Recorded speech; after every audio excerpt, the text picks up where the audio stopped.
Hey guys, I'm here with Mike J today, author of Mescaline, A Global History of the First Psychedelic. Thanks for coming on. Oh, real pleasure. So this book, it's a history of, you call it the first psychedelic. So obviously we know like that DMT and like mushrooms and whatnot go back in like Central America and South America as well. So as far as like the timeline on this, what establishes it as the first psychedelic? What establishes it as the first psychedelic for me is, as I set this up in the beginning of the book, is that the term psychedelic is coined in a exchange of letters between Aldous Huxley and Humphrey Osmond, who's the psychiatrist who gives him mescaline. So we're talking 1956. And at that point, the only two psychedelics that exist are LSD, recently discovered by Albert Hofmann in a Swiss laboratory, and mescaline. And mescaline is the one that goes way back, in Western science, back to the 19th century, and of course in indigenous use, way, way further back than that. So, at that point, mushrooms and DMT have yet to be kind of, synthesized in the laboratory and called psychedelics. So yeah, I'm taking my cue there from the word psychedelic and from the moment when it's coined, because I think in the end you kind of have to do that, because psychedelic's a modern word, based around our modern ideas of the mind. What's psychedelic, to people in deep prehistory? I mean, so we'd have to be a little more specific about what we mean. Do we mean the first plant that alters consciousness? Do we mean the first plant that allows people to talk with spirits? Or, we could, we would have to nail down a bit more what we were talking about. But if you do that, then in any case, it could well be that the first plant, used to do that was tobacco, so what do we do with that? We go, tobacco, that's not a psychedelic, but then we're starting to impose our categories on, deep prehistory in ways that seems to me not to make any sense. So yeah, the first psychedelic is a big claim, and I'm making it in a slightly narrow sense, but I think it's, if you think about it, I think it makes sense. Absolutely. And then, so you're talking in the beginning of the book about kind of the archaeology of, is it Chavín? Chavín, which is, it's in the Andean mountain range in South America, correct? Yeah, it's in Peru, up in the high Sierra, up in the Peruvian Andes. And that's where we think that, or that's where our earliest record of its use is supposed to have, or to where we know when it started. Is that correct? Yeah, that's because it's the first example of kind of monumental architecture and carving in that part of the world. So a lot of, it could easily be in South America, particularly in the Amazon, where everything's made of wood and everything rots. Who knows what was happening there 10,000 years ago. But at Chavín, we have this ancient temple site, probably about 3,000 years old, and in the inner sanctum there, so we know that's the first build of the temple, is this figure, kind of half human, half jaguar, with kind of hair like sort of snakes and big fangs and claws, and he's holding a big San Pedro cactus. So yeah, that's the first time that we can go, it's really obvious what that is. And there's lots of other material finds around that culture of psychedelics, particularly things like DMT containing snuffs, those snuff trays that people used, and snuffing tubes. So there's kind of, so there's plenty kind of within the archaeological context that shows that psychedelic plants are being used. How they were being used, of course, we don't know. And also in that part of the world, the San Pedro cactus, the huachuma, as it's called down there, the mescaline containing cactus, is very well established. There's still a continuous tradition of shamanic use of it, among all kinds of other uses. So when you called it a temple, was this specifically like a religious site, or was this a town that happened to like have a temple in it? It was specifically a religious site. There's very little evidence for any dwellings or habitation around it. There's also no fortifications. It wasn't a military site.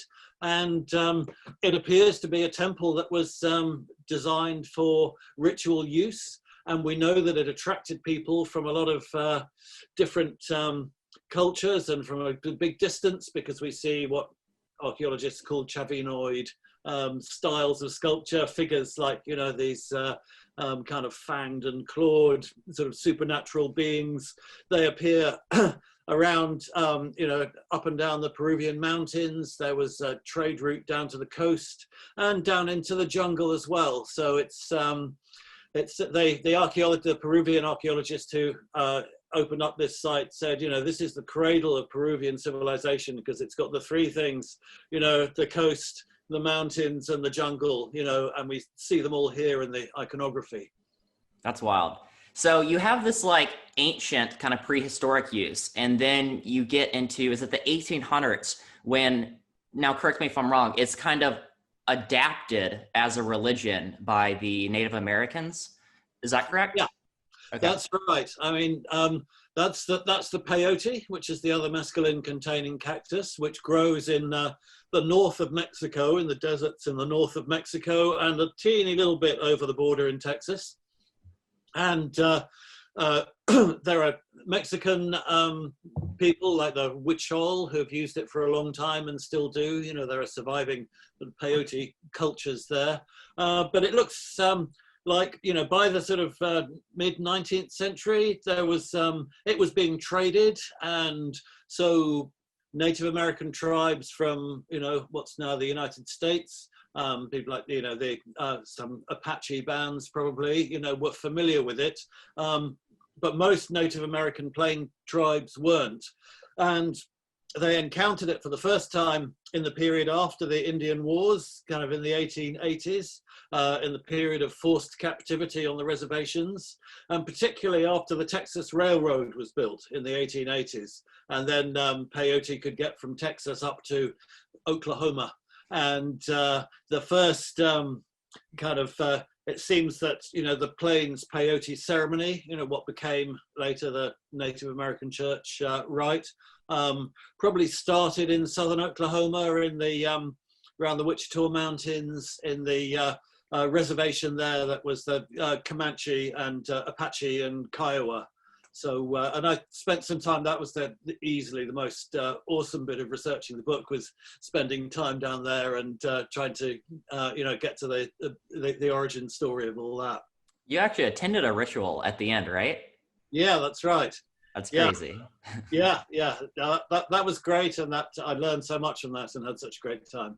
So you mentioned the ghost dance and then the sun dance and kind of this evolution of using peyote as a religious tool for the Native Americans or the indigenous people. Was there a like pre-existing religion before they used it almost as a response to Christianity? Because if I remember correctly, it was like white Christians were trying to assimilate the Native American people. They were banning dancing and singing. So they kind of took refuge with this tool. But did it have like their own religion before being adapted to sort of a Christian use? Yeah, that's a really good question. It's, yeah, when it's, as it emerges on the reservations, the peyote ceremony or the peyote meeting is kind of clandestine. As you say, after the ghost dance, singing and dancing were banned. The Cheyenne sun dance was banned. You know, there was fear that any kind of religious ceremony would lead to sort of violent uprising. So the reservations were heavily policed. So that's why the peyote meetings started in a teepee at night, you know, because it was kind of clandestine. So a little like, maybe like the early Christians worshipping in the Roman Empire, something like that.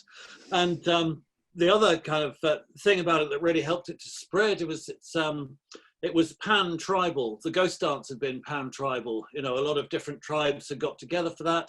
A lot of new networks had been created between the tribes.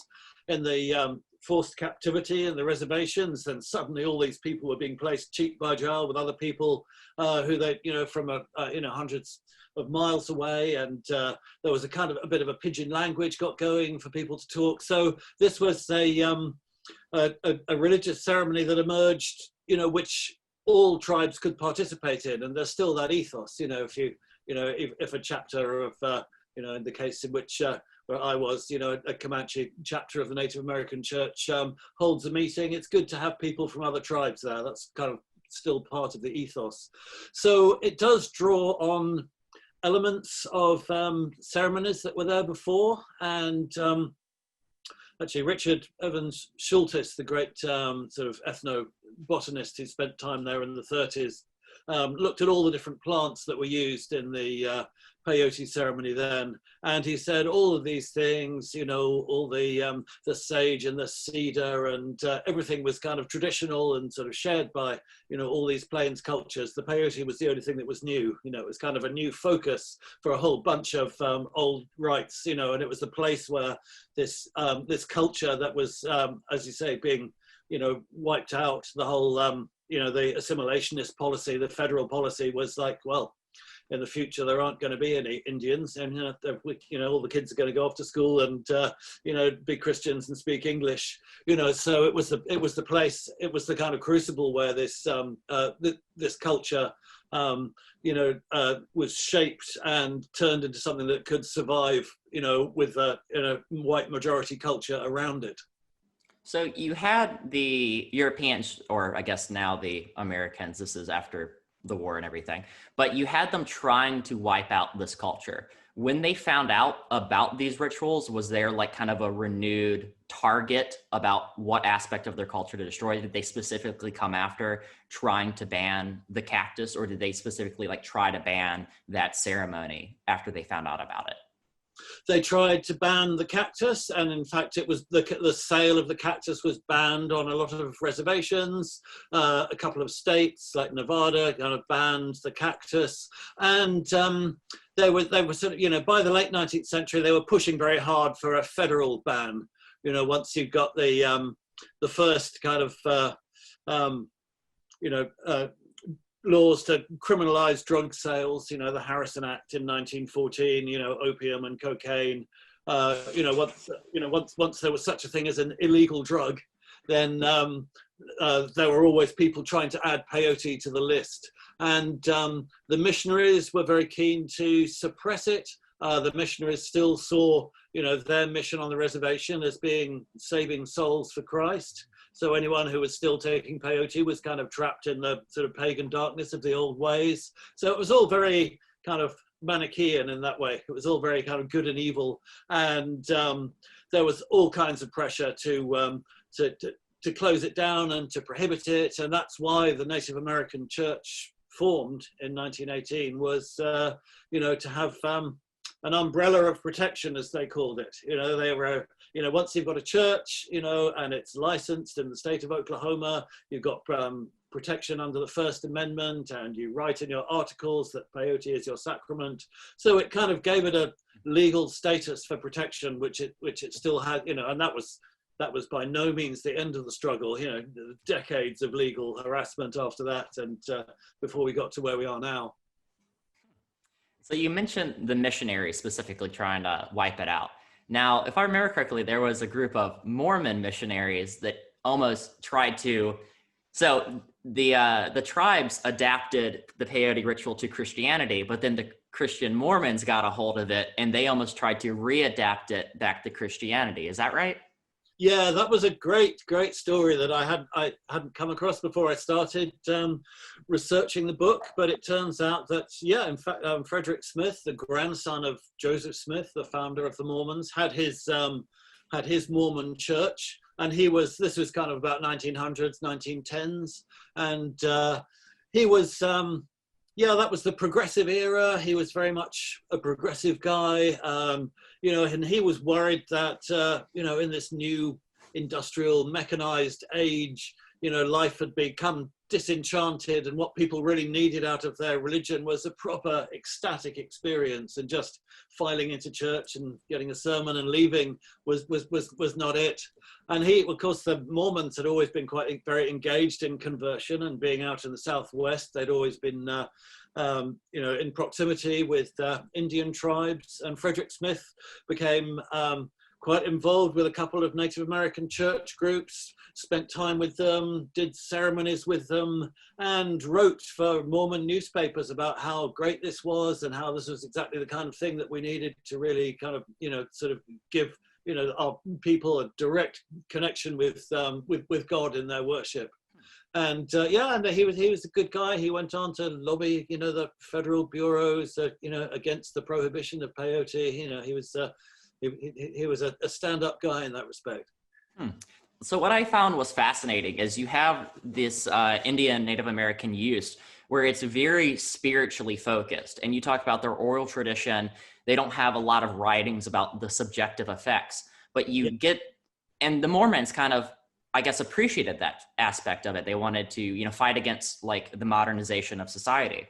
But then is it in the early 1920s and 1930s that you kind of get the Europeans and the first synthesis, and you get the experience of the cactus going into Western culture, and they see it completely different. Like it's the same substance, but their subjective effects are so different because of the culture that they come from. Yeah, that's right. And that's one of the great things, about sort of mescaline as a topic, is you get to kind of follow, as we have done, the sort of indigenous use, and then you suddenly see at this point the Western discovery of it. And it's really in the 1890s already is when the first peyote buttons make their way from the from the reservations of Oklahoma to the East Coast, and to the universities and the doctors and the medical professors. And you get the first kind of Western trip reports, as we'd say these days, which are wonderful, really, really rich, because, a lot of doctors at that time were also, writers and poets, and they were very, very good at describing physical and mental symptoms as well, because this was back in the day where as a doctor you had to do that. Writing really rich description was part of, there was no tick box diagnosis kind of, DSM thing. It was a lot of people prided themselves on being able to describe things well. So peyote was a gift to them. People would take it and sit down with a notebook and a pen and write these impeccable descriptions of what was happening to them. But what's interesting is that they all kind of very rapidly fit into this template that's very familiar to us today. It's the kind of 8:51 p.m. I take 2 peyote buttons at 9:03 kind of, and it's always me. It's always the first person, so it's always personal reportage, and it's very fixated on the visuals, as you say, the kind of I'm starting to see green and purple shadows around my notepad and then long descriptions of what they see when they close their eyes. And it becomes, in the Western, you can see like through the Western gaze and the scientific gaze, it's a very, very different experience, very much focused on the individual and very much focused on trying to isolate the effects of the drug, and separate them from everything else. Whereas in indigenous traditions, that just seems kind of crude and reductive. Of course the peyote has some chemicals in it, like everything has chemicals in, but actually this experience you're having is not kind of mechanically produced by those chemicals. It's about the peyote, but it's also about the ritual and the context and the people around you.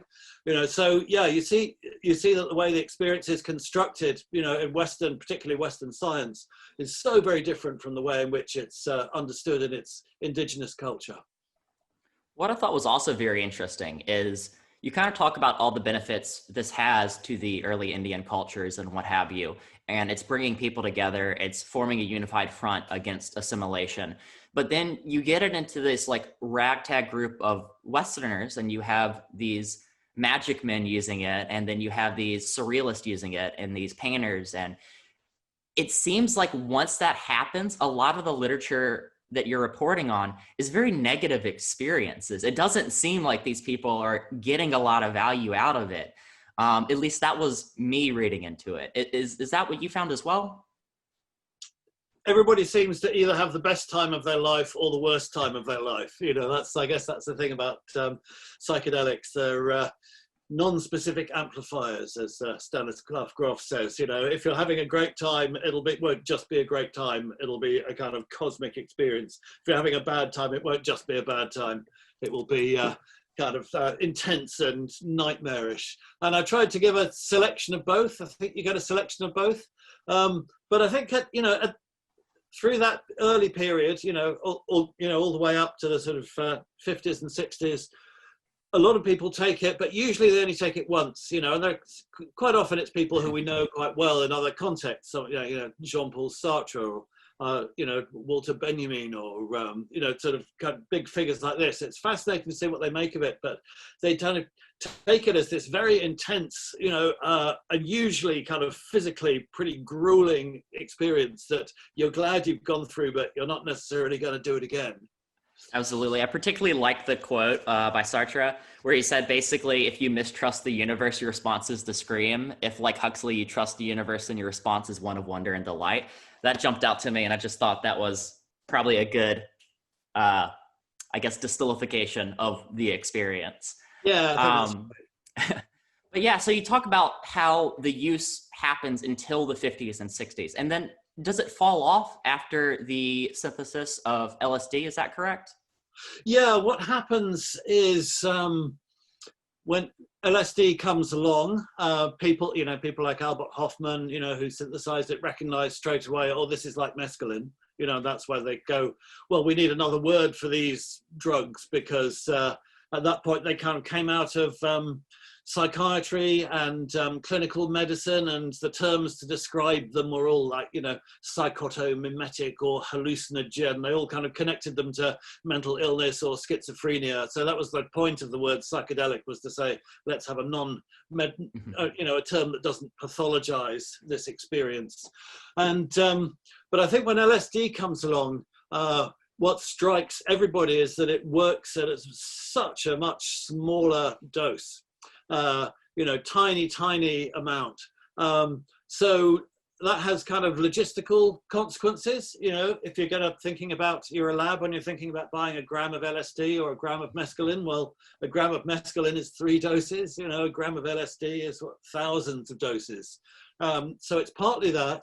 It's partly also that if you're interested in studying what these things do in the brain, the idea with mescaline, people went, oh, it's kind of like a toxin that floods the brain. And, LSD can't be a toxin that floods the brain. It's got to have some really precise action, if it's working on microgram doses. So it's kind of, LSD seems more promising to the neuroscientists. So it takes over quite quickly from mescaline in laboratory research in the 50s. And then after it starts to get licensed and withdrawn and harder to get hold of, and the 60s roll along and the first underground chemists get going, it's the same calculation. Why would you make a gram of mescaline that's classed, that's Schedule 1, when you could make a gram of LSD? So by the time the sort of psychedelic 60s unfolds, mescaline has become kind of a legendary substance in a way. Everybody remembers it, of course, because everyone's read Doors of Perception. But actually what's on the street is LSD.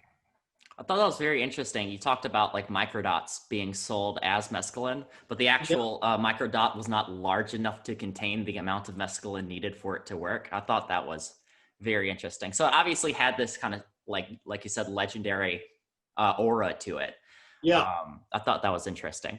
But we see that really, I think, very well in Fear and Loathing in Las Vegas, and Hunter S. Thompson is kind of writing about this crazy psychedelic trip and kind of stacking all these drugs on top of each other. And you can see he's getting to the climax and he wants to kind of pull out something, that's kind of really going to, top everything he's done before. And he goes, and then we went for the mescaline. And this is kind of one of the things that everybody remembers in drug culture. And I'm sure that's because,